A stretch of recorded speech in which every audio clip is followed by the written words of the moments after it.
Let's start this. So welcome everyone to the CivicSpark Poster Symposium. This is a series celebrating the accomplishments of our fellows for the 2021 to 2022 year. My name is Jesus Benavides. I'm the Service Learning Coordinator with CivicSpark, a national service with CivicWell. So today we'll be facilitating the session for environmental justice. And just a few little logistical details before we get started. If you have any difficulties, please message me or Daniel. We'll be assisting you with anything that you need at all. So again, anything that happens, just shoot us a message and we'll try to get to you as soon as we can. Every fellow is going to be presenting for about a maximum of 8 minutes. Again, on their posters, basically just going through their projects and their service throughout this entire 11 months. Amazing stuff that they're going to be doing. And for each presentation, we'll have a couple of Q&A questions at the very end that we can go through. Also, you can put them in the chat, but please be engaging. One of the things that we're encouraging is that engagement and celebration for our fellows. Again, you can do so by having those messages in the chat and muting at the very end for these Q&A sessions. And yeah, that's pretty much it. So let's further ado and start with our first fellow, Zoe Jonick, who is serving with the California Health Collaborative, and we'll pass it to you. Great, thank you, Jesus. Hello, everyone. Thank you all for coming today. My name is Zoe Jonick. I'm a fellow with the California Health Collaborative, which is a nonprofit dedicated to public health advocacy. I had the opportunity to work with 2 different service recipients, but today I'll be talking about my project with the city of Riverbank. So Riverbank is a small city of around 25,000 people just north of Modesto and located in Stanislaus County. The city is currently preparing to comprehensively update their general plan, which is a document usually a few hundred pages long, created by jurisdictions as a guiding set of objectives, principles, and policies. These principles and policies are used as a roadmap for land use and planning decisions over the next 2 or 3 decades, so they can have a really large impact and influence on a city. Additionally, under Senate Bill 1000, if a jurisdiction contains at least one area that can be identified as a disadvantaged community, they are required to include an environmental justice element or chapter in their general plan. So Riverbank, which you can see on this calendar screen map here, down at the bottom left, has several, according to a different bill, SB 535. And so is currently undertaking the process of developing this EJ element. My project with the city has been one of the first steps taken to update the general plan, as it's not due to expire till 2025. And being a small city, Riverbank has limited staff and capacity on this project in general. It's been really exciting and such a great learning experience to be able to initiate this process and to do it from the beginning with the lens of environmental justice. In a few words, my project goals were to create and implement a community engagement plan in order to begin having conversations about environmental justice in the city of Riverbank.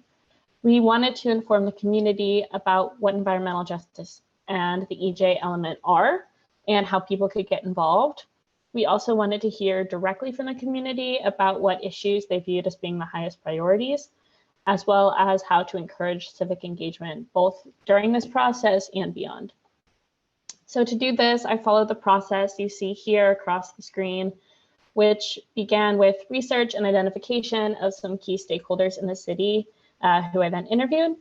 I then took those conversations I had and used it to inform a community engagement plan, which included some best practices and the like. The next step was to create informational materials that I could distribute and utilize for the rest of this process, most important of which being a bilingual 1-page flyer that briefly explained the environmental justice element and how people could be involved. Concurrently with that, we developed a short survey that asked respondents to identify which equity or environmental issues are most important to them and impact them the most, and provided a space for them to share both their experiences and their recommendations on these issues. When it came time to promote the survey, took a variety of outreach routes. So I joined neighborhood Facebook groups and shared it there. There was an article that we had put in the newsletter that comes in residents' utility bills. I tabled at a downtown market, as you can see in this picture here, every Tuesday in May. I also visited a few classrooms at the high school and distributed flyers with the local church. Thanks to these different avenues of outreach, and a huge thanks to being able to incentivize the survey, we received 88 total responses. These responses, as you can imagine, have a wide range of opinions, but some really strong patterns have emerged that really tell a story of a community that wants to get involved and to make their city a healthier, cleaner, more equitable place to live. My last step, which is currently underway, is creating a set of recommendations that the city can run with, both when it comes to engaging the community meaningfully and the content of the EJ element itself. Obviously, I didn't have time to get into every bit of this project, but it's been such a great time working on this. And I want to thank you all for listening. And of course, I'd be happy to answer any questions you may have. Well, I would first like to say congratulations, Zoe, and thank you for your service. Amazing work that you've been doing. Terrific job. And now we can open it up for some questions. We can take about one or two. You can put them in the chat or you can unmute yourself.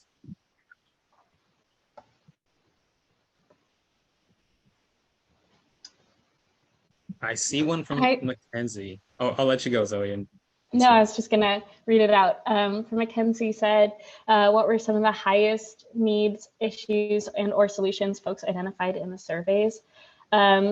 There's a wide range of things. One that was really important is a need for affordable housing. Being a small city, there's obviously limited space and a lot of single family like zoning. So there's demonstrated need for affordable housing, as well as some public facilities, public services based needs, things like sidewalks, street lamps, crosswalks, things like that were highly identified. And people actually gave really great specifics about this street needs a crosswalk with a light, this specific street needs sidewalks, which was really great to see. Awesome. Hi. Go for it. My name is Donna Kenny, and I'm the Planning and Building Manager for the City of Riverbank. And I want to just say that this was a very enjoyable experience, that Zoe is a really hard worker, and I'm grateful to have the materials that she's leaving behind to continue on with her work. Thank you, Zoe.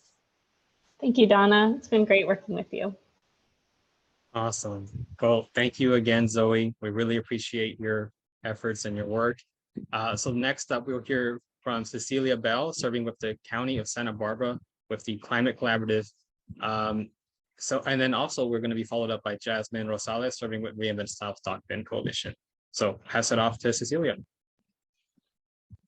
Hi, everybody. Like Jesus just said, my name is Cecelia, and this service year I've been working with the Santa Barbara County Division of Sustainability on two main projects. The first is which is completing a green business certification for our office, and the second of which is a community profile project, which I'll be talking about today. So Santa Barbara County is one of the bigger counties in the state of California, stretching from Carpinteria in the south all the way up to Santa Maria, also encompassing both the Santa Ynez and Cuyama valleys.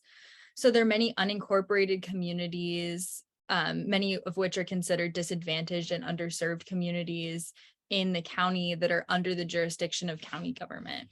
So in 2021, the Sustainability Division at the county worked to develop goals for our division, one of which was to launch a regional ambassador program, which would identify individuals and organizations in these unincorporated communities across the county and appoint them as ambassadors, which would open lines of communication and take steps to build relationships between these communities and the county. So the community profile project that I worked on was developed as a means of supporting this regional ambassador program and creating building blocks for community engagement by compiling documents with relevant information about community background, as well as like current needs and priorities. So throughout the past 10 months, I've developed 3 community profiles for the communities of New Cuyama, Guadalupe, and also the city of Lompoc, as well as creating a template that the Sustainability Division will be able to utilize for additional communities going forward. So going into the community profile project, our goals were centered around gathering information, relationship building, and encouraging collaboration. So I was able to utilize documents such as the New Cuyama Community Action Plan and Guadalupe's General Plan to gather basic information, but relied heavily on interaction with community members and organizations to gather information and gain a deeper understanding of each of the communities, which I've been able to share back to the Sustainability Division in the form of these community profiles.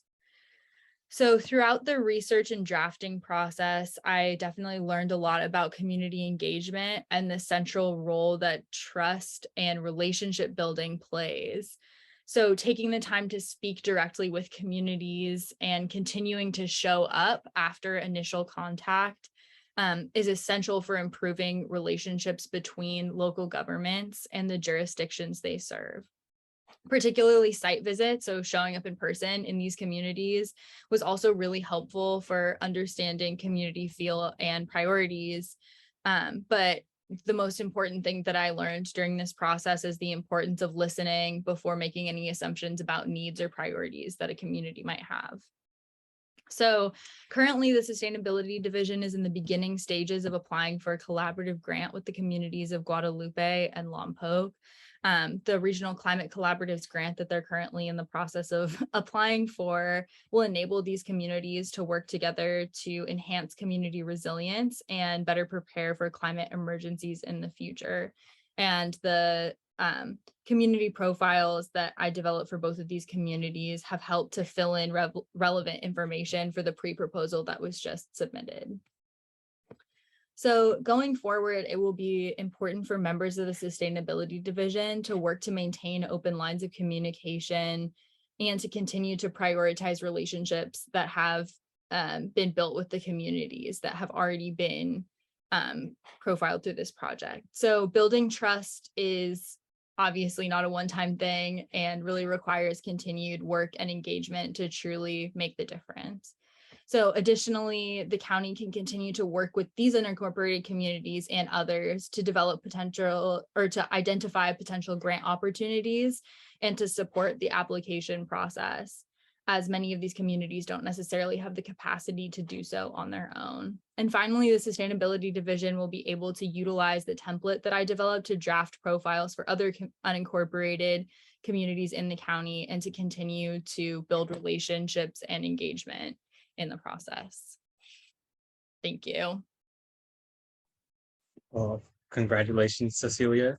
And again, thank you so much for your service. We can open it up for questions. Again, you can unmute yourself or you can put them in the chat box.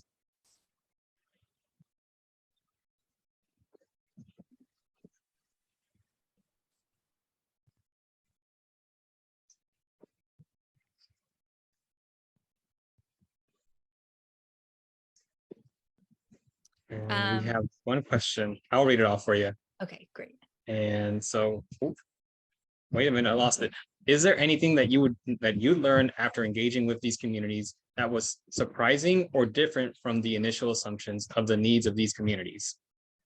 Yeah, so I think that going into it, the intention of engaging with these communities was to figure out kind of what sustainability related needs they might have. But I think that what I and other members of our division kind of realized is that many of these communities have more immediate priorities outside of sustainability related things. So for example, in the community of New Cuyama, there are many issues with housing supply and things like lead in housing and lead in water supply and things like that. And so they're maybe not as interested in things like electric vehicle chargers or installing solar right at the moment. So I think that was really important for us to recognize that there are issues outside of sustainability that these communities really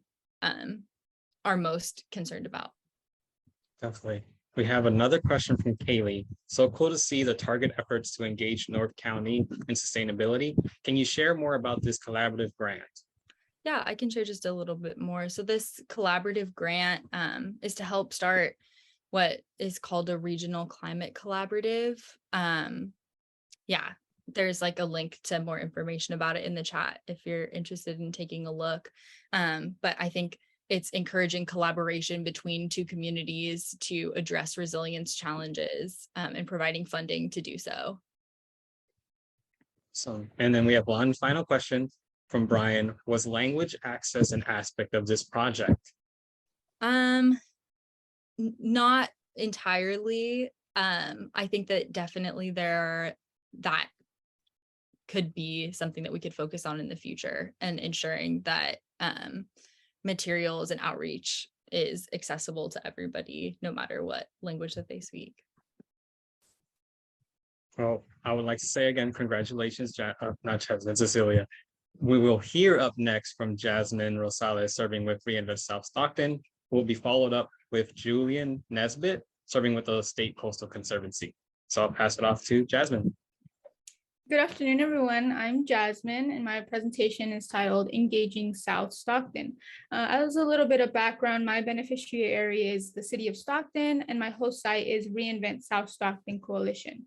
RSSC is a public-private nonprofit collective impact initiative that works to empower residents and transform their community. They work to seek improvements in safety, education, housing, job creation, economic development, and health. And at RSSC, I work directly with the Parks Activation Initiative, which helps to activate and beautify parks in South Stockton to increase equity in parks, increase park usage, beautify parks, and help residents build trust between themselves and local organizations. For my service year, I focused on activating Williams Brotherhood Park in South Stockton. I'm happy to share with you all a couple of outcomes that came out of my service year. The first one is in regards to the Brotherhood Park Resource Fair I organized. The purpose of the fair was to help build trust between community members and local organizations, activate the park, and teach residents about the resources available to them, all to help them live a healthier and more active lifestyle. So at the resource fair, we had about 200 participants and 34 partnering organizations attend to share their resources. We were not expecting that amount of turnout, but it was absolutely wonderful to see. It was absolutely amazing to see so many people out there in the park. It really helped to reinforce the importance of community events such as this resource fair. Another outcome I'd like to discuss today is in regard to the Brotherhood Park mural survey I created. So the survey was created to better understand what South Stockton residents would like to see on the mural that will be painted at Williams Brotherhood Park. I had set a goal of obtaining 50 completed surveys, which was surpassed at the end, where I was able to collect 133 mural surveys. Though we did see some challenges that my team and I needed to overcome, we were able to come together to develop the best engagement strategy for our survey. I will go a little bit more into detail on this a little bit later in the presentation. So before I move on to the next outcome, I would like to direct everyone's attention to the picture right next to the outcomes section. It is a picture of the tree planting event that we were able to do. And then on the other side is of the lessons learned is the picture of the Williams Brotherhood Park mural survey that I was able to help create. And that goes into questions on experience and things like that with Williams Brotherhood Park that we developed into themes to be used in the mural. So now that I explained a little bit about just the picture to the left, to the right of the outcomes, I'll like to go into that a little bit more into that outcome. So for my last outcome, it is for the tree planting event that I explained. We planted 26 trees at Williams Brotherhood Park with the help of Little Manila Rising, Puentes, and more than 30 volunteers. Now jumping to the lessons learned section, I'd love to share with you all the lessons that I learned when engaging with the community. I learned the important lesson of that each community has different ideal outreach methods that you need to kind of use to get the most participation. In order to do that, I worked with my team to develop a strategy so that we could, of course, engage with the most amount of people. The challenge that came with this project was that we did need to take into account significant barriers that South Stockton residents face. And this connects really well with my second lesson learned, which was when engaging with communities that have been historically disinvested, you always need to make sure to provide alternate ways to engage. We definitely took this into account, as well as the barriers that people face, so that we can, of course, increase the amount of participation. We took into account barriers such as internet access, capacity, transportation, and so much more. For example, for our mural survey, I not only allowed residents to answer the survey through the phone, but I also created a printout version that people could drop off at Stand Affordable Housing. Not only that, but I also helped to translate the survey to Spanish. We also included a gift card raffle, and I also attended a WeVax event to kind of meet people where they were. And all of these strategies really helped to allow residents to participate. And all of the experiences that I've had taught me so much about engaging residents of historically disinvested communities, and I'll definitely carry that with me to the future. Yeah, that's my presentation. Thank you for listening. Does anyone have any questions? Yeah, well, let me first start by saying, again, congratulations, Jasmine. Again, we really appreciate everything you've done. Some amazing work that you've worked with other organizations as well. So now we can open it up for some questions. Again, chat or unmute yourself.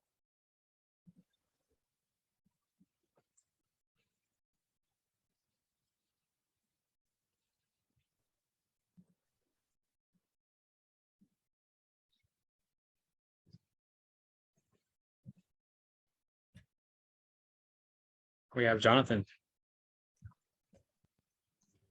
Yeah, maybe one question would be, what is the takeaway now for RSSC after this project? What are the next steps for them? I would say for RSSC, we definitely are going to, well, they are going to continue working on parks activation to help build trust. But moving forward, they will also be looking into the mental health aspect that comes with park activation. And so that will be developing into an initiative to help with mental health, but as well as continue to help with living like helping South Stockton residents live a more active and of course a healthier lifestyle.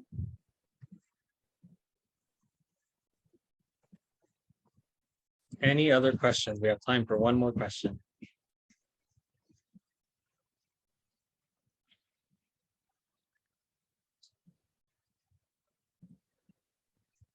If we don't have any, we can move on to the next one. But again, thank you so much, Jasmine. Again, terrific work that you've done all year. Really appreciate that.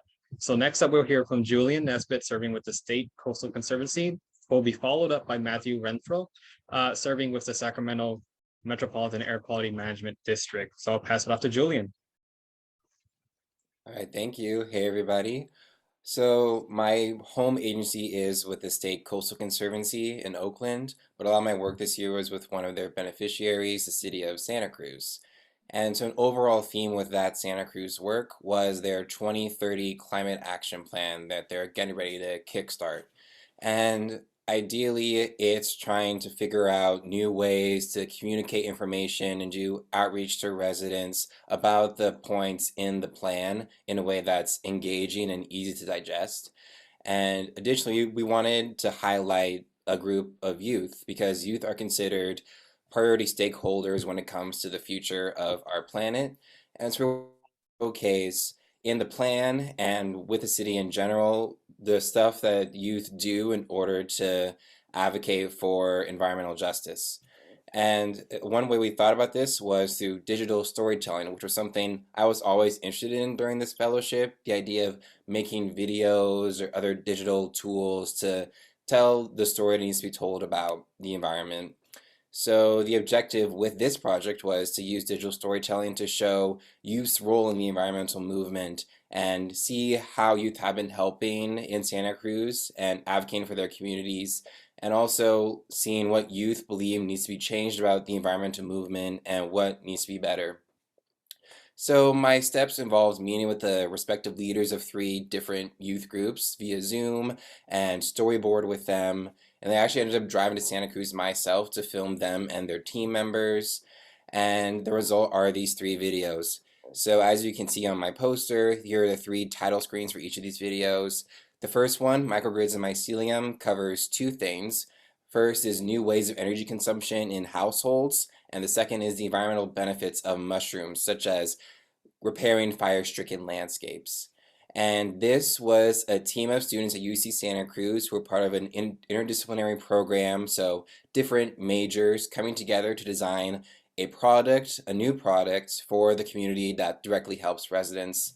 The second video is about Youth for Climate Justice, which is a high school coalition of students that are all about getting people out into the streets to demonstrate and also to work on passing AB 1919, which provides free public transportation to low-income youth, encouraging that transportation and also reducing greenhouse gas emissions.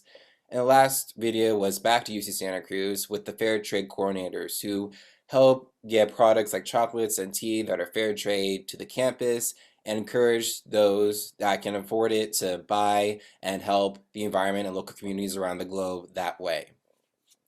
And so after all those interviews, I edited them myself and made them flow and made them concise. And these are going to be promoted with the Climate Action Plan, as well as the students for them to promote themselves. Here are some sample interview questions I made.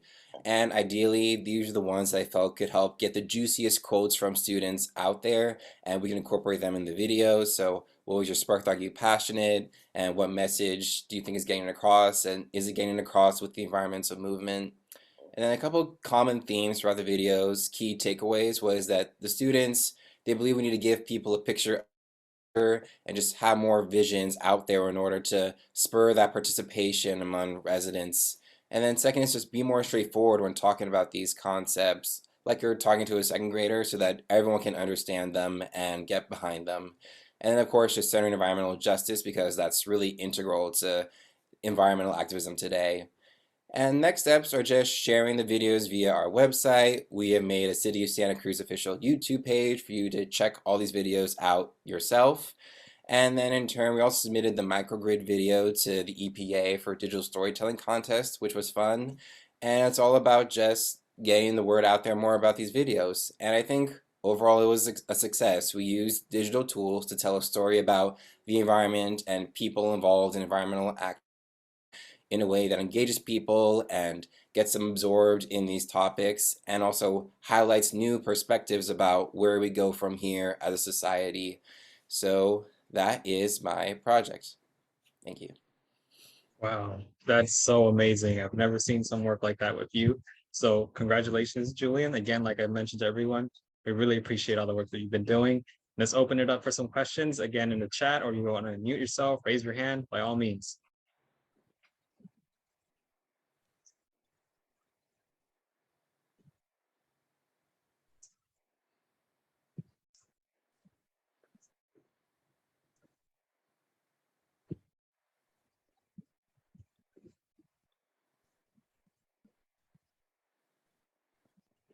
Thanks for all the compliments, everyone. A lot of love in those comments. I see Mackenzie had a question. Any lessons learned from a second year of service, and any advice for incoming second years? Yeah, so I am a second year fellow. I was with the Conservancy last year.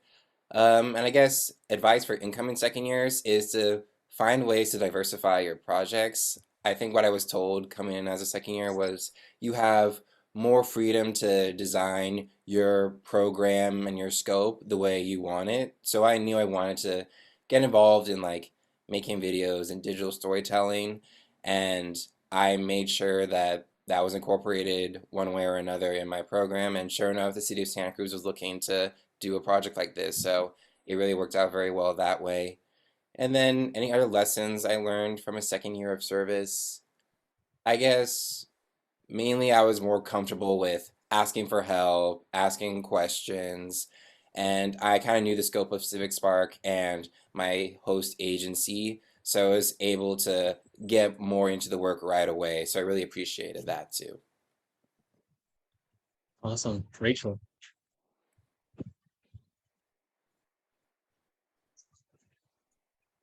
Hi, everyone. Julian, I just wanted to ask you what was maybe one of the most significant challenges that you overcame and one of the most rewarding parts of your second year fellowship. Right. Thank you, Rachel. So I guess a challenge when it comes to this project, the idea was that someone down in Santa Cruz would be the one doing the actual filming because I'm actually up here in Oakland, but she had to back out for personal reasons. And so at the last minute, I had to do it myself. I had to figure out how to use a tripod to film and get cool angles and make sure that's all okay. But it all turned out really well because actually it was nice to see the students in person and visit Santa Cruz and see what environmental work is like down there for myself. So that turned into a nice rose there. And then, what was the last part of the question again? Sorry. Most rewarding. Yeah, I think overall amongst all the projects I did this year was the ability to hone in on the skills I believe I'm best at. I think I'm a great writer. I think I have an eye for creative ideas visually and on paper. So just the ability to show off more of that creative side and get that recognition, I guess, for that was very rewarding.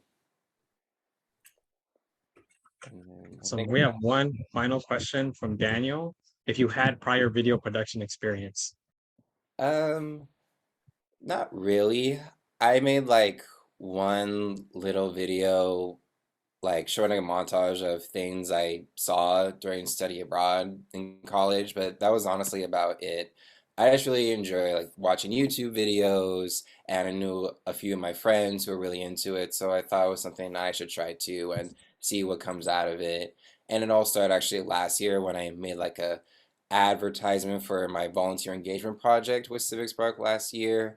And so that was like the me getting my feet a little bit wet, but now this was me diving full into it. And this is like, I'd say, my first real video production. Awesome. Well, I just want to thank you for not just 1 year of service, but for 2. Amazing work. Next up, we have Matthew Renfro with the Sacramento Metropolitan Air Quality Management District, followed up by Katarina Ho, serving with the same agency, Sacramento Metropolitan Air Quality Management District. So I'll pass it off to Matthew.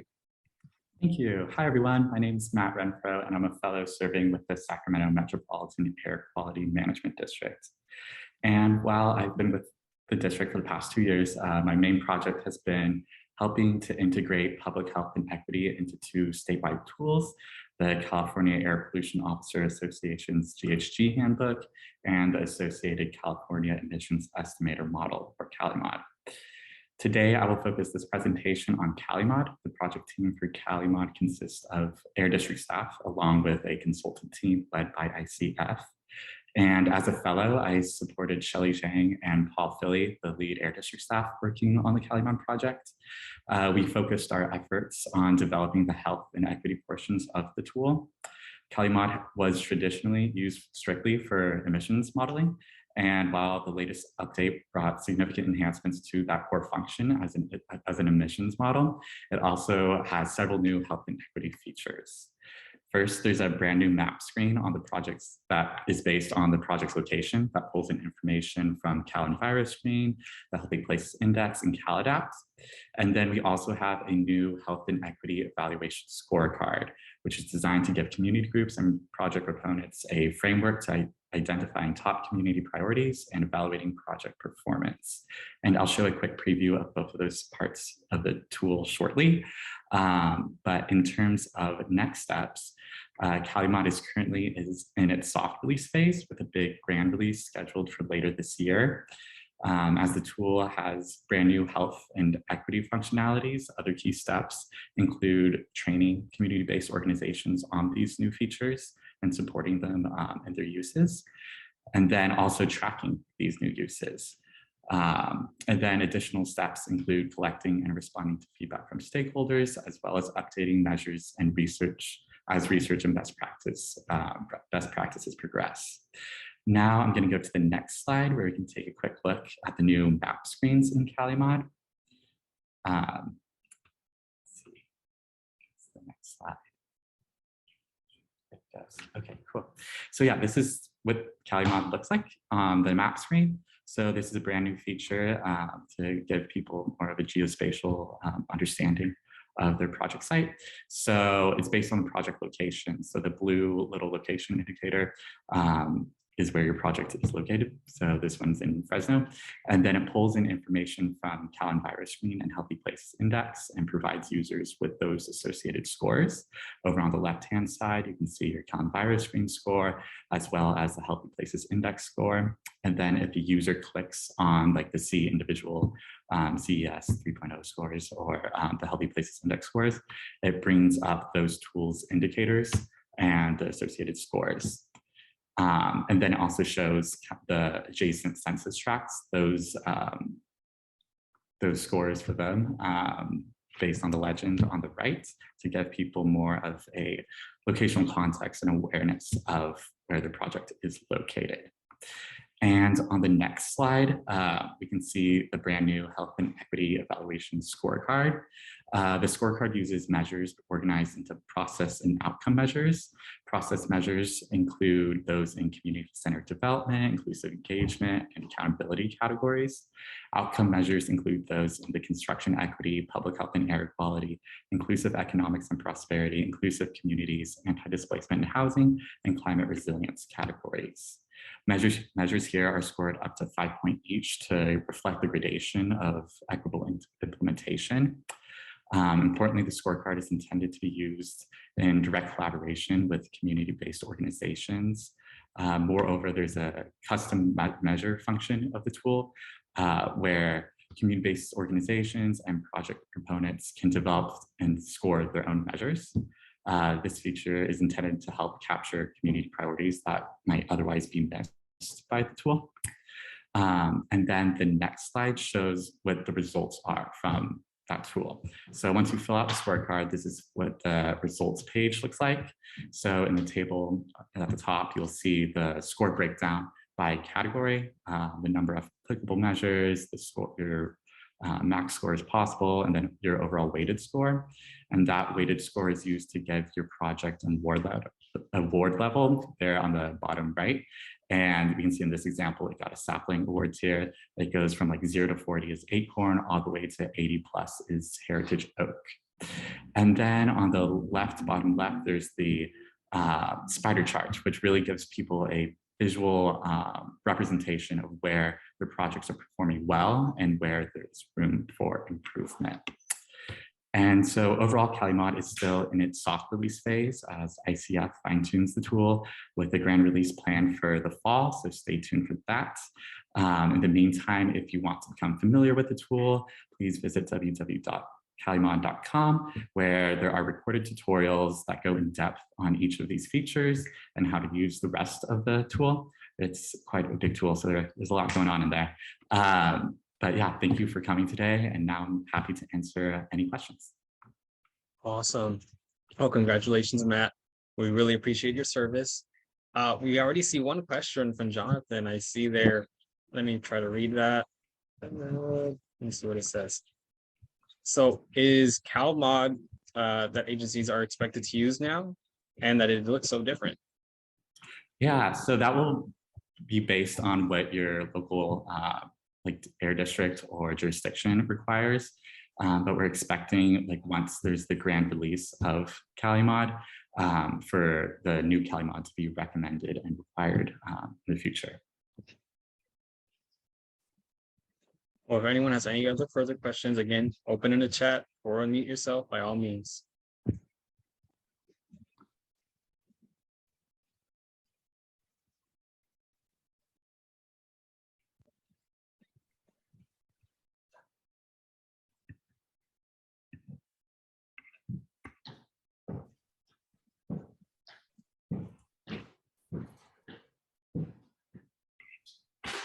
We have a question from Mackenzie. What aspect of your project are you most proud of?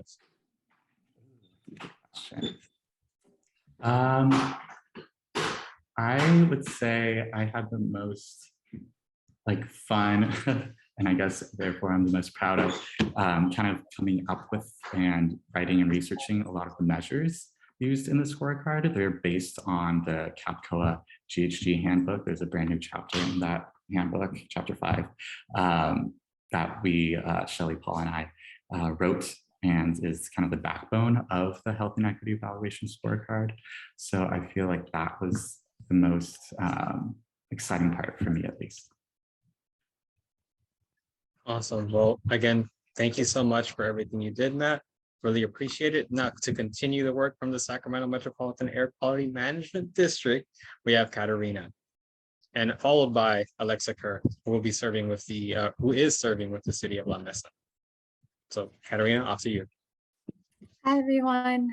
Thank you for coming. I'm also serving at the same site as Matt did, but I was mainly focused on Clean Cars for All. And to give an overview of the program, it's an incentive program that provides grants to residents who are income eligible and live in a disadvantaged community to replace their old vehicle and then get a zero or near zero emission, or they can opt into a public transit card, which would be Sacramento Regional Transit. And then if you select a plug-in hybrid or a battery electric, we also provide additional funding for EVSE, which is a level 2 charger installation at your residence, and then also provide charging credit to use at EVgo and ChargeBike charging stations.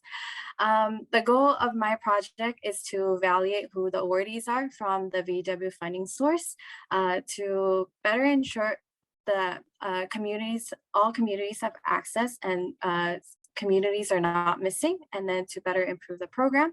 At the time of my onboarding, Clean Cars for All was temporarily closed due to oversubscription. And during this time, I increased capacity by updating the website, by adding additional resources and information for applicants, and also providing translations for information flyers, and also supporting the program as needed. And to go into the main component, was evaluating the awardees. I used GIS to map where the awardees are located to have a visual representation of the distribution, and also analyze the Clean Cars for All participants' characteristics, such as their ethnicity and their home ownership, whether they own a home or not, and then living situation, whether they live in single family home, apartment, and multi-unit dwellings, and also other living situations, and then what their replacement vehicle choice was. And then to get an in-depth understanding of how the awardees are using their charging infrastructure, I also interviewed them on the EVSE and the charging credit. And the other component was during outreach. Matt and I coordinated with Mutual Housing and Sacramento Housing and Redevelopment Agency, and we completed 9 outreach events, 1 virtual, and then 8 in person. And then we can go to the next slide, please. So this is the GIS map I created. On the left is where all the awardees, 385 awardees in Sacramento County are. And then you can see at the border of the pink and the yellow at the bottom, that's where South Sac is, and that's where a lot of our awardees are concentrated, with scatter awardees in Elk Grove and Rancho Cordova. And then on the right is a map of the same awardees, but who got EVSE installations at their house. And in total, there was about 122 who got the level 2 charger installed. And so it was a pretty good success. And then we not only do we try to give access to clean cars, but also access to charging infrastructure as well. Next slide, please. And then to takeaways from the participant interviews, one participant said, I think Clean Cars for All is a great system, and I hope that it gets more funding because it enables people to have access to clean cars that are affordable. Like right now, because of the benefit program, I got a fairly nice Kia Niro EV that's costing me about $200 a month in lease payments. And that is incredibly accessible for me. And then to summarize what other participants have said about the level 2 charger, EVSE, they said that it has helped participants charge their cars faster. However, solar panel installations or charging at off-peak hours, which is from midnight, will make home charging more cost-effective and energy saving. And regarding the charging credit, most participants said they do not use the charging credit due to the lack of charging stations in Sacramento County, or charging at home was sufficient. And then they mostly reserve the charging credit when they're going out of town to San Francisco or Santa Barbara. And that was what the outcomes were. Next slide. And this is a map of where we did our outreach. On the left, you see Matt at one of the outreach site at Mutual Housing. And then on the right is the 7 outreach sites we did at Mutual Housing, which is indicated in blue. And then SHRA site is indicated in orange.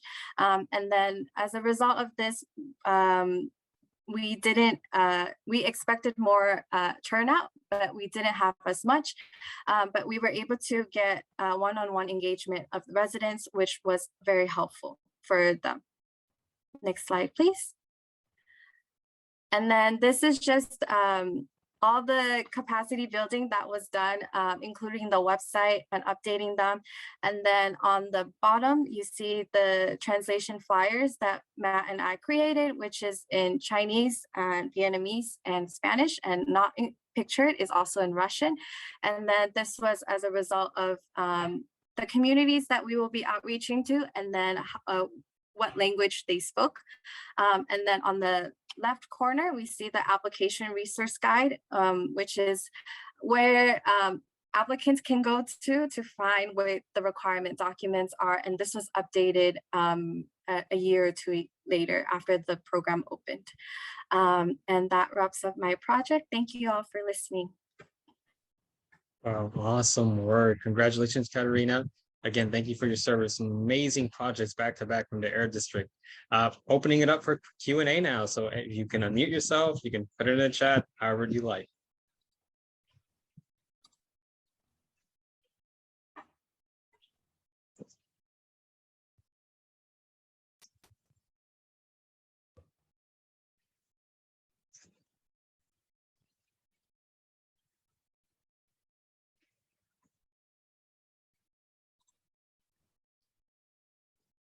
The question, would you personally drive an EV?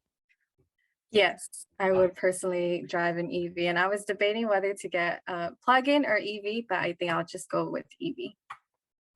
Awesome. What was your favorite aspect of the project you were working on?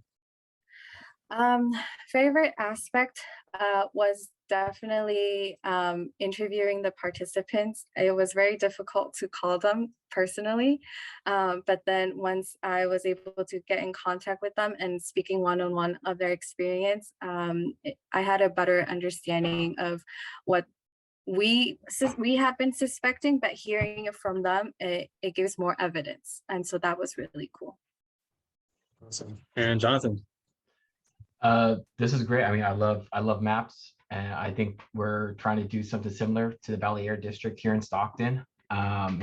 One thing I had questions on was about the programs, I guess, the coordination on getting the intakes on, you know, disadvantaged communities versus those that are outside disadvantaged communities. Does it come as first come first serve, or was there priorities to those that are living in disadvantaged communities first and then later open it up to those that are outside those boundaries? Currently, the funding source that we are giving awards out to requires applicants be in a zip code that contains the disadvantaged community. So that will be only applicants in the pink area from the map. With the VW, it was open to everyone in Sacramento County as long as they were income eligible. And then it is first come, first serve. Awesome. Well, again, thank you so much, Katarina. We really appreciate everything you've done. Next, we'll hear from Alexa Kerr, again serving with the city of La Mesa, followed by Michelle Barron serving with Climate Resolve. So pass it off to Alexa. And then Alexa, you wanted to share your screen, right, for yours? Great. Thank you so much, everyone. Great job to all the participants before. Can you see my screen all right now since we changed it? Great. All right. Hello, everyone. It's great to be here with you today. So as introduced, my name is Alexa Kerr. I use she and her pronouns, and I'm currently serving with the city of La Mesa in the San Diego region. So we're taking a jump down south from just being up in Sacramento. I've been serving with the city of La Mesa to help with a bunch of different projects, which includes environmental justice aspects, but also primarily climate action plan implementation. A little bit of background on La Mesa's climate action plan. It was approved in March of 2018 and establishes a roadmap by which La Mesa will be reducing its greenhouse gas contributions in 5 sectors. So energy, transportation, solid waste, water, and green infrastructure. And these guide all of the projects which are undertaken by the city of La Mesa and their environmental programs. And then additionally to these 5 sectors, part of my task as a fellow was to help build jurisdictional understanding of and compliance with environmental justice related projects, including SB 1000. So that takes me to my primary first project, which is providing an environmental justice element recommendation report. So as you can see from the CalEnviro screenshot, La Mesa has communities which would be borderline considered disadvantaged communities. So part of my task is to understand ways in which we can better understand our communities here in La Mesa and implement SB 1000 according to the legislative requirements, but also just generally support diversity, equity, and inclusion efforts and build up community engagement and community empowerment programs with the city, which will then come to support La Mesa's climate action and social equity efforts. Other projects that I have included in my work are also supporting SB 1383 implementation. So these are waste management programs, which are currently state requirements that all jurisdictions are implementing. So I have assisted with the establishment of the edible food recovery program at the city of La Mesa, including data collection and analysis, and supervising other staff members in this process in order to be reporting our numbers to the county and engaging with our business community to help meet California's waste diversion and edible food recovery goals. I also work together with my co-fellow Jacqueline Whedon to provide organics recycling implementation, especially at our municipal facilities. So these are some posters that we co-created to help instruct our city staff on where their waste should be going, in addition to creating some trainings and presentations, which we presented to all of our city departments to roll out the introduction of their green bins. Another project that I was able to work on was a project which was started by my predecessor. I neglected to mention at the beginning, I'm actually a part-time fellow. That is, I started in January. This month marks my 6 months with the CivicSpark program. So my predecessor began a project which has evolved into myself piloting this San Diego Regional Green Business Network partnership. So our city will begin partnering with the California Regional or the California Green Business Network as part of the San Diego region to support green business certification in our city and also support our climate action plan community-wide emission reduction goals in all of our sectors. We've also had the opportunity to do some great work with our partners. So the city of La Mesa allowed me the opportunity to lead some of the implementation of our CAL FIRE grant to increase our urban forest and tree canopy here in La Mesa with our local nonprofit partner Tree San Diego. This includes prioritizing and canvassing efforts to our disadvantaged communities in La Mesa in order to support bringing trees to these areas. And the pictures shown feature a tree planting that we held recently with our public works department at a nearby park. Another project that I was grateful to be a part of was an implementation of an iCommute grant we were awarded. And these are photos from 3 different events we held in the month of May for Bike Month, including a city employee bike tune-up stand, a bicycle education and safety fair, and a pit stop for Bike to Work Day. I also was able to assist our waste hauler EDCO, as mentioned above, with the organics recycling rollout efforts, tabling at our farmers market, and getting to speak to our community members to understand and help educate them about their sustainability needs. Similarly, I have assisted with the rollout of San Diego Community Power's Power On program.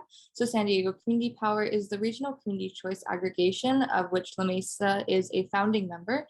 And similarly, we were able to assist with their rollout efforts by tabling at the La Mesa Farmers Market and informing residents of their automatic enrollment into this program. All city residents and city facilities were automatically enrolled at Power 50, which provided 50% renewable energy, and they had the opportunity to opt up to Power 100, which would provide 100% renewable energy sourcing for all their electricity needs. Secondly, a last project that I wanted to highlight was assisting with the La Mesa Parks and Recreation Earth Day Fair. This is a project near and dear to my heart as a past Earth Day coordinator in previous positions. And so I got the opportunity to create the activities, organize and lead them in person at the La Mesa Earth Day Fair for the Kids Zone, and also assist with the high school volunteers from La Mesa, which were volunteering at the Earth Day Fair as well, and lead that group.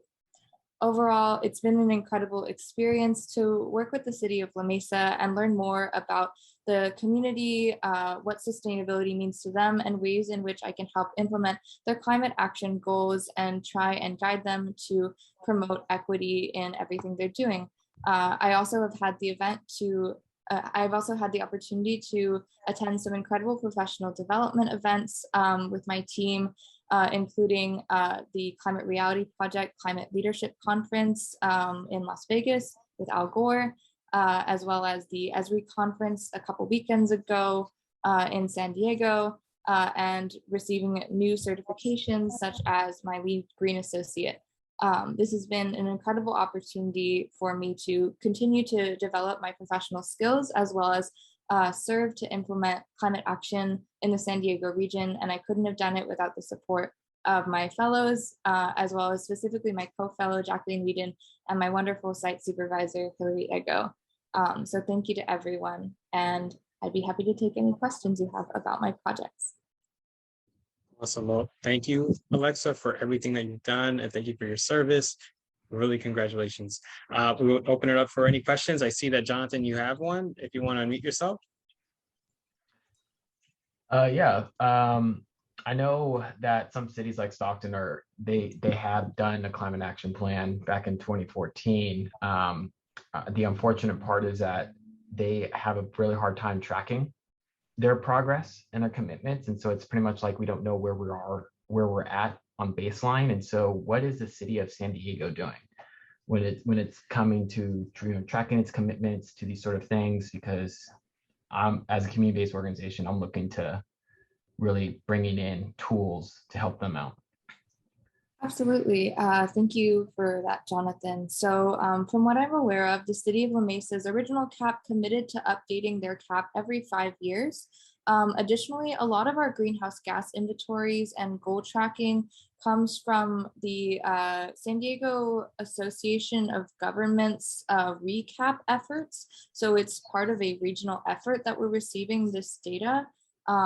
So I would be happy to discuss with you more ways in which it's standard for cities in our region to understand their CAP goals and track their progress. But this has been an ongoing effort for our CAP as well, because you have, as you said, your climate action plan was from 2014, so you may have to, try and work backwards a little bit. Whereas our CAP came out in 2018, so it's on a little bit of a different timeline in terms of implementation and long-term planning.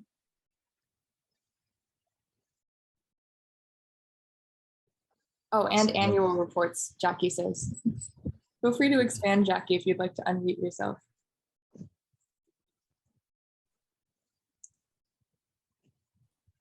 Yeah, I can. So some cities in San Diego County, in their CAPs, they have committed to also publishing annual city, for the city climate action plan annual reports, and that's just an annual update for everything they accomplished regarding their CAP measures.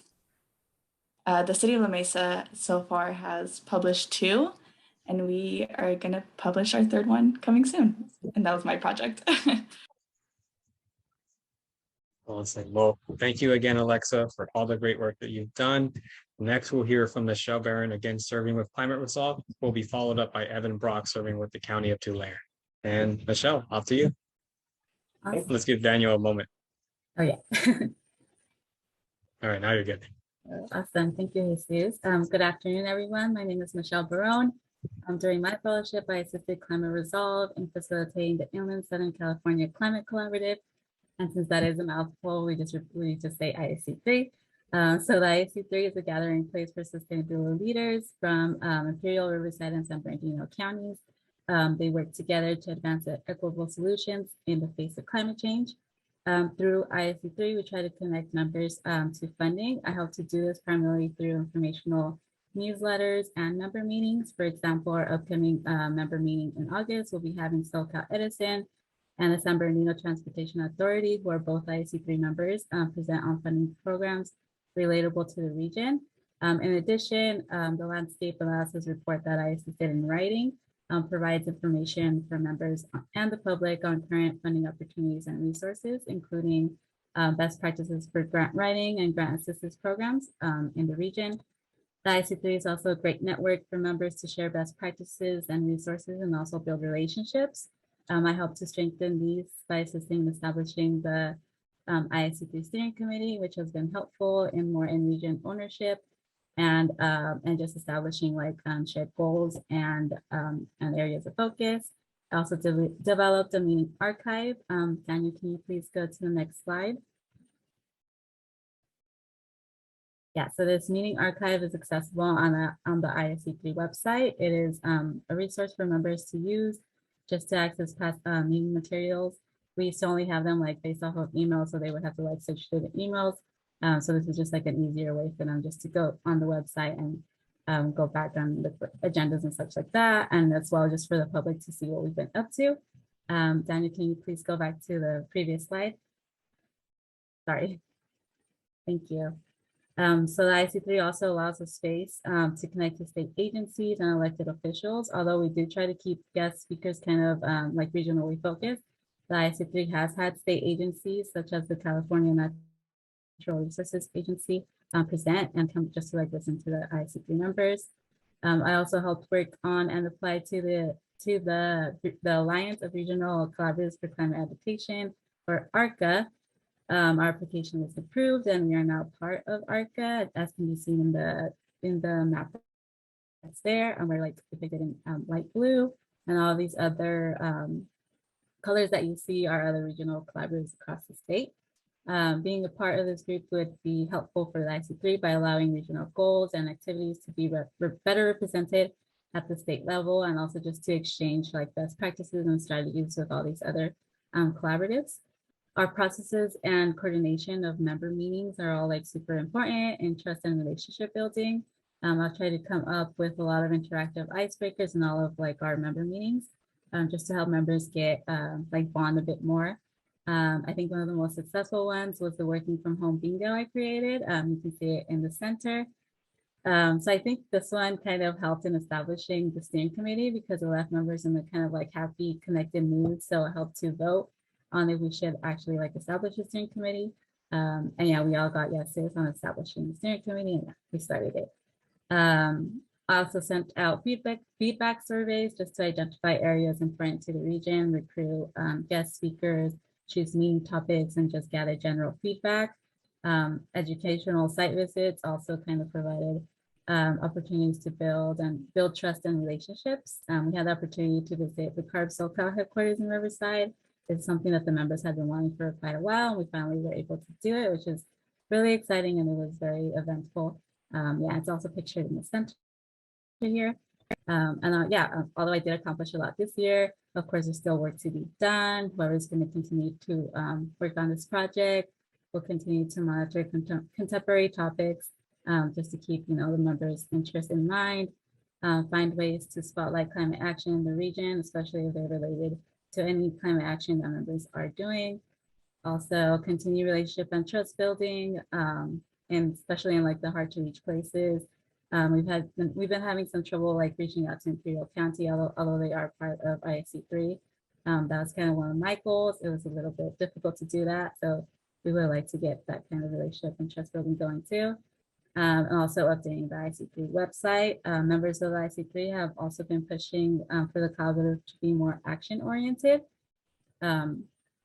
The IC3, I want to say, is moving towards this goal and is now a co-applicant for the Regional Climate Collaboratives Grant Program, which I think Cecelia had brought up earlier, which is, again, just a capacity building grant program funded by the Strategic Growth Council for community-based organizations and their partners.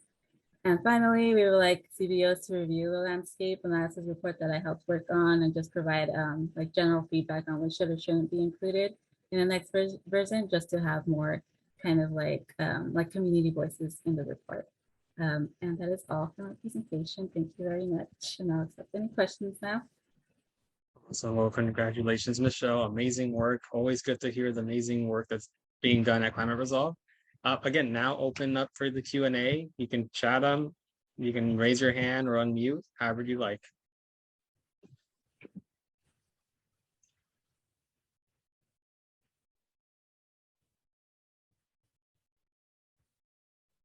Yes, agreed, Jonathan.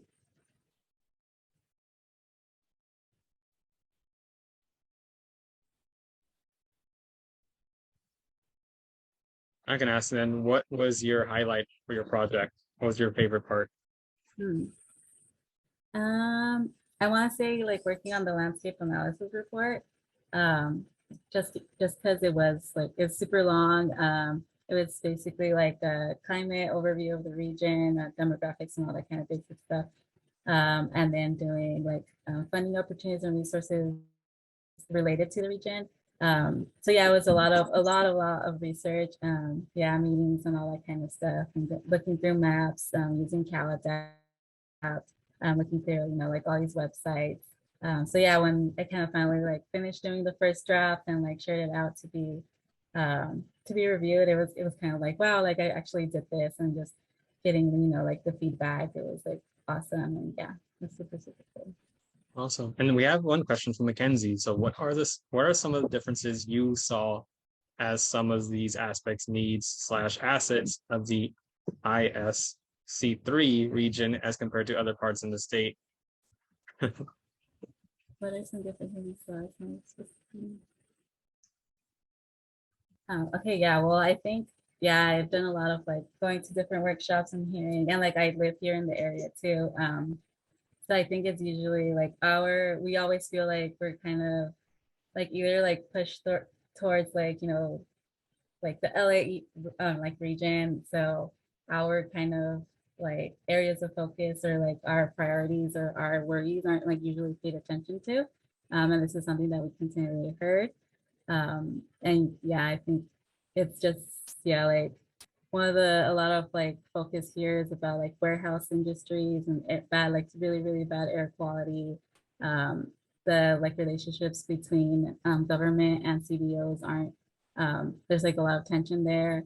So yeah, it's a different kind of way to interact here than it is in like other, I want to say that it's like a different way to interact here than it is anywhere else, just because there's a lot of tension.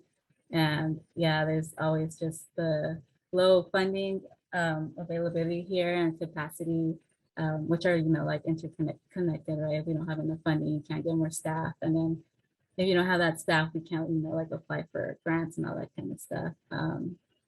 But yeah. Thank you again, Michelle. I appreciate everything that you've done. Next up, we have Evan Brock, who is again serving with the County of Tulare, and followed by John Reid serving with the California Energy Commission. I'll pass it off to Evan. Thank you very much. Hi, everybody. My name is Evan Brock. I'm serving Tulare County Resource Management Agency. For those of you who don't know, Tulare County is within Central California, right in between Fresno and Kern counties. And in one sentence, my job over the year was to finish the environmental justice element for Tulare County. Let's go a little bit more into that. So what we're doing over this year is for the requirements of California SB 1000, Tulare County Resource Management Agency. We basically had to examine whether, upon the adoption or next revision of 2 more elements of their general plan, we had to examine whether there were disadvantaged communities that were disproportionately affected by pollution within the county. There were, and so we were able to get to work. We basically, what we've worked on is developing an environmental justice advisory committee to review, edit, and communicate to the public about this element for the update. In addition, my responsibility, a major part of my responsibility was to finish the background report and to do the policies and implementation measures that would be used to dictate the steps that Tulare County RMA will use throughout to enact environmental justice principles throughout the county. So how did I do that? Well, a big part of what I did was to work with this environmental justice committee to utilize their resources to ensure that the good word got out about all the environmental justice stuff we were trying to do. That's a little bit difficult, especially in Tulare County, where there is quite a bit of unfortunate distrust between the county and the community. So one of the things we really worked on was to try and get a lot of these committee members out to different places, different disadvantaged communities throughout Tulare County to speak about environmental justice, and also to try and listen to these communities to really understand what the major problems that they are going through. It was not easy because there is that distrust there, and it's a large hurdle to overcome.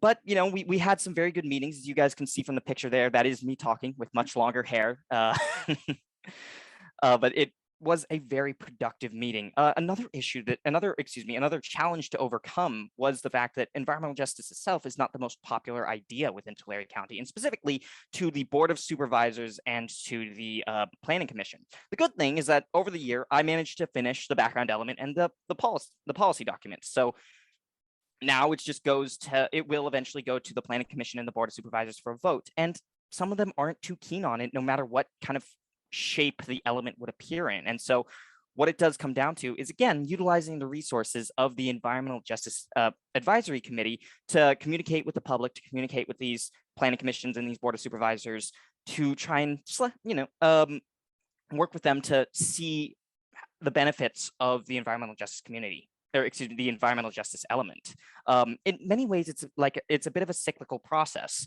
Well, the Tulare County RMA and myself, we work with the committee and with their networks, their disadvantaged communities that they work with. These communities talk with their representatives to try and work with them to get this element passed, and then the commission members communicate back with RMA to try and execute the plans for these communities to try and basically give them what they both want and need. And that's, I think, an important part of it. It's want and need. We can go in and do a bunch of development and do a bunch of projects and stuff with them, but if it's not something that they want and need for their community, the people who live there, we're just doing a bunch of nothing and wasting a bunch of money for it. And let me tell you, a lot of the people within Tulare County would absolutely hate the idea of kind of throwing away that money. So we need to, one of the big tasks was in selling this element is to try and work through what the best practices are to ensure that that the money we spend is going to be effectively used. Also, it helps out eventually, because some of our outcomes, we did have various environmental justice meetings, and in about a week, I will be speaking with the Planning Commission to try and talk about what I've done over the year. But convince them to communicate with them the value. Also, value is just the fact that there are legal and financial benefits for it. There's grants opportunities that are possible with the passage of this element. And of course, we are legally required to go to work through with it. So working through all of these diverse strategies to try and basically develop the value of environmental justice to people who may not see the value in and of itself. That was a major part and of what I have worked on over the year. Over the into the future and even past my service here, what a lot of what's going to be happening is, the final touches on the policy document and on the background report, a public comment period to try and, work through any issues that people might see in it and to try and fix those issues before it goes to the vote, and then eventually a vote. And finally, hopefully that they pass it favorably. We can get, Tulare County can really get to work with the potential grants and with all of the with the committee to really do some good. It's been a pleasure to work alongside them and to try and help bring this element to reality.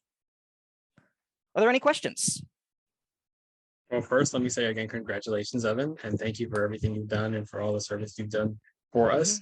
Now I'll open up for questions, Q&A for anyone who has any. I see Jonathan already has one. So which organizations were included in the EJ Advisory Committee? Yeah, so we obviously have had a bunch of people from Tulare County's government itself, RMA, and various departments. In addition, we also have been working very close with the Leadership Council within Tulare County. We've also been working with the Central California Environmental Justice Network and a bunch of other environmental justice related networks throughout both Tulare County and also Central California. So we've tried to cast a very large net to try and get as many people involved with this process as possible. And going forward, I also hope that with these networks that we are also going to be able to get some prominent community leaders within these environmental justice communities to attend these meetings as well. Jonathan. What was the vote? Was there a voting standard or governance structure when it came to involving groups in this EJ Advisory Committee? Was it 50-1? Were there residents involved in the EJ Advisory Committee? Primarily, it was more representatives. It was more representatives of the organizations I listed above, and then it would more often that it would be me going to these specific communities to speak about environmental justice instead of them attending the meetings. I sincerely hope that in the future, and we'll be able to have the opposite occur, but there are some challenges with it. Internet access being a major one. Our meetings were primarily online, and if not online, there would be a significant travel distance. Tulare County is a large place, and it's very difficult to have everybody in one place for one meeting that isn't remote or online.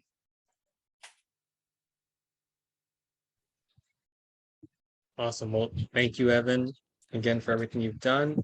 Next, we'll be hearing from John Reid, serving with the California Energy Commission. I'll pass it off to John. Hello, everyone. My name is John. As mentioned, I've been working with the California Energy Commission and specifically doing a project for Blue Lake Rancheria, which is a federally recognized tribe up in the Humboldt Bay area. So this is going to be kind of short and sweet.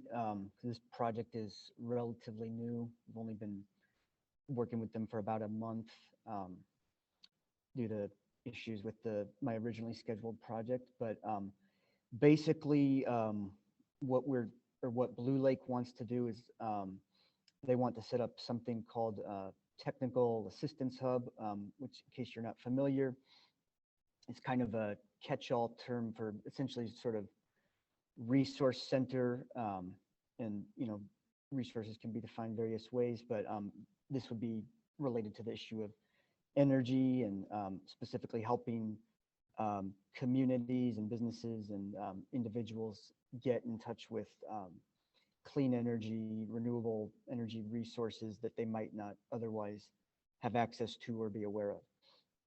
So the issue is that many tribal communities and rural communities, one have issues with reliable energy access in general. A lot of them, are not, as well integrated with the energy grid as, say, some more urban communities. A lot of them are kind of isolated, and so one issue that this would be addressing is helping to increase resiliency and self-reliance for many of these communities. And then also helping them, as mentioned, meet some of the state's clean energy and decarbonization goals, which they might otherwise have trouble doing.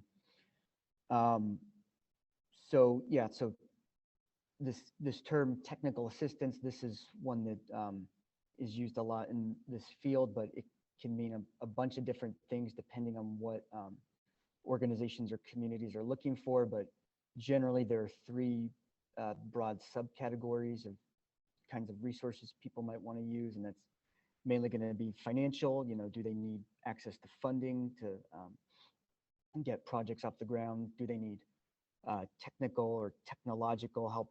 That can either be equipment or it could be engineering expertise, things that might not already exist within some of these communities, or it could be logistical assistance, like planning or policy help, so things like that.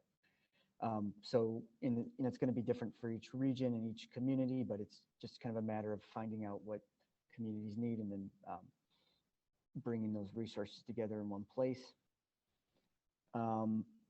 So I think we can go to the next slide if you want. And also, right now, as I mentioned, I've only been working with them for about a month. So this project is still in the kind of the planning stages. So I don't have any finished big end results to share with you, unfortunately. But at this stage, what the tribe is trying to do is they're working on a concept proposal for the energy hub that they would like to see in their area. And I'm kind of helping them with that. And then it's going to go to essentially applying for grants from, places like the Energy Commission or CPUC. But so broadly, what they're aiming to do is to serve the Northwest California region in general, not just the tribe. And specifically, they have this vision of maybe seeing kind of a network of these kinds of regional energy hubs around the state to serve areas that are currently underserved. They were thinking 3 to 5. It could be more, but so they've already done a lot of work thinking about this. They especially want to help reach tribal, rural, disadvantaged, hard to reach communities, and also to help accelerate the reaching the state's energy goals and the decarbonization transition. And they think this is a good way to you kind of start locally, and then you get something that works for on a small scale. You can then scale that up to statewide or to other regions. Okay, I think you can go to the next one. Oh yeah, so just real quick, a lot of these, as mentioned, these communities lack access to key resources, but mainly expertise and equipment. So in particular, what they are envisioning for this clean energy hub, they want to have 3 areas of focus. So there'd be data collection and analysis, and the needs for the local community and various stakeholders within the community. Doing things like project needs assessments, strategic feasibility analysis. So that would be kind of playing more into the logistical planning sides of things.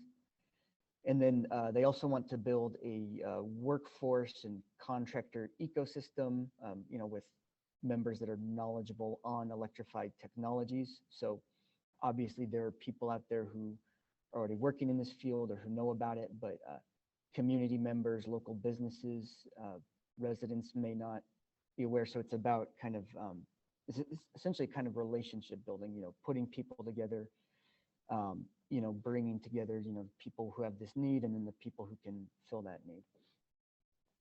And they want to accomplish 3 main things. Is one, they want to be a trusted starting point for, clean energy plans and projects and policies. And so what they mean by a trusted starting point is someone that local community members know they can turn to for good advice that is not affected by a profit motive. So that's a big point of emphasis with them. They also want to assist with, project and technology due diligence. They don't want to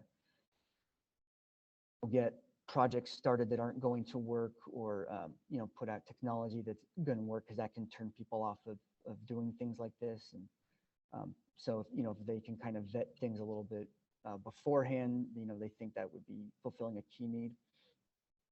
And then obviously they want to help make progress toward the goal of net zero carbon emissions, and to do so in an equitable fashion. And I think part of the idea is that, you know, starting with these kind of smaller scale initiatives, you have a greater chance of making sure that interests of local community members are represented, and that, you know, underserved groups are represented fairly.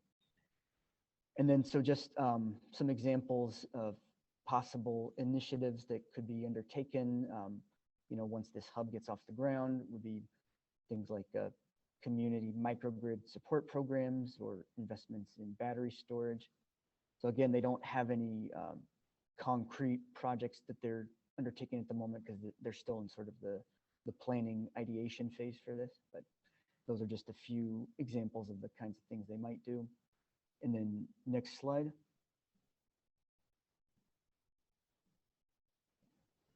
And so again, the hub will have sort of several, can you go back?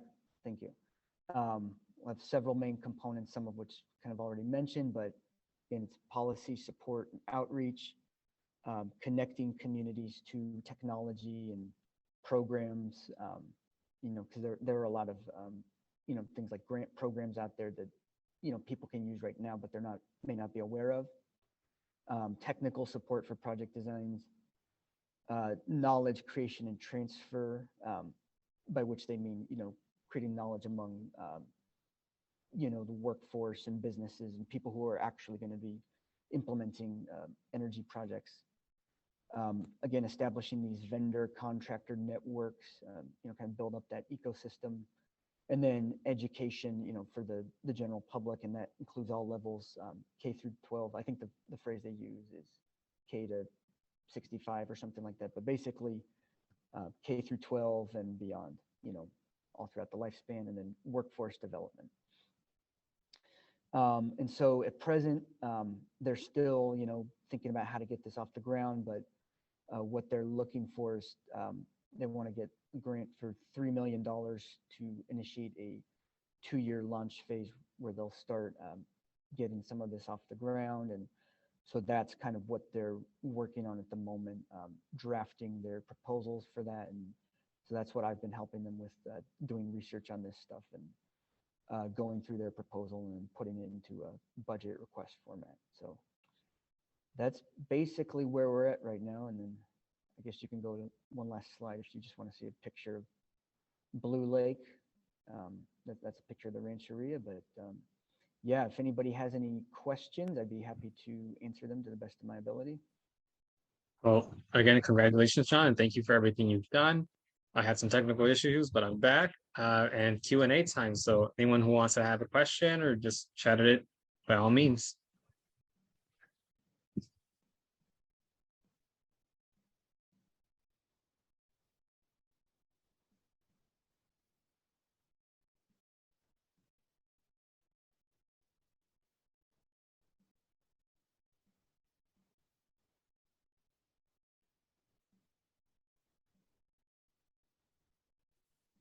I can go ahead and ask one. What was the biggest highlight of the project?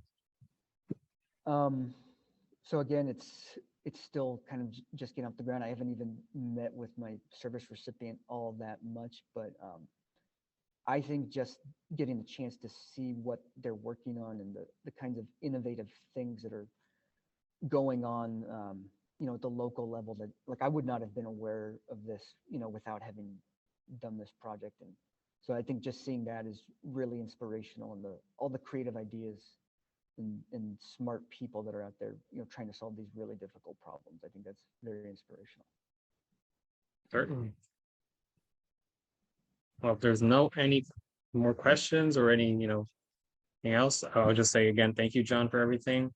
And this wraps up our session. One final, like, big congratulations to all of our fellows who presented today. Amazing work, terrific things. I can't even begin to, like, comprehend everything you've done. Another thing I want to say is thank you to all the participants in the audience, right, for some encouragement that you gave our fellows, for everything you've done for them as well as site supervisors. Really appreciate everything.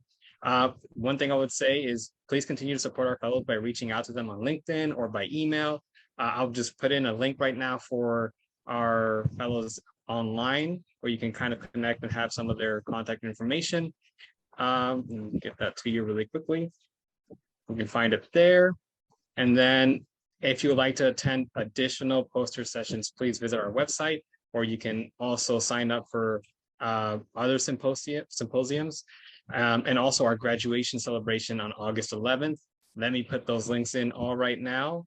You're going to get bombarded by them. Let's see if I can get it. And there we go.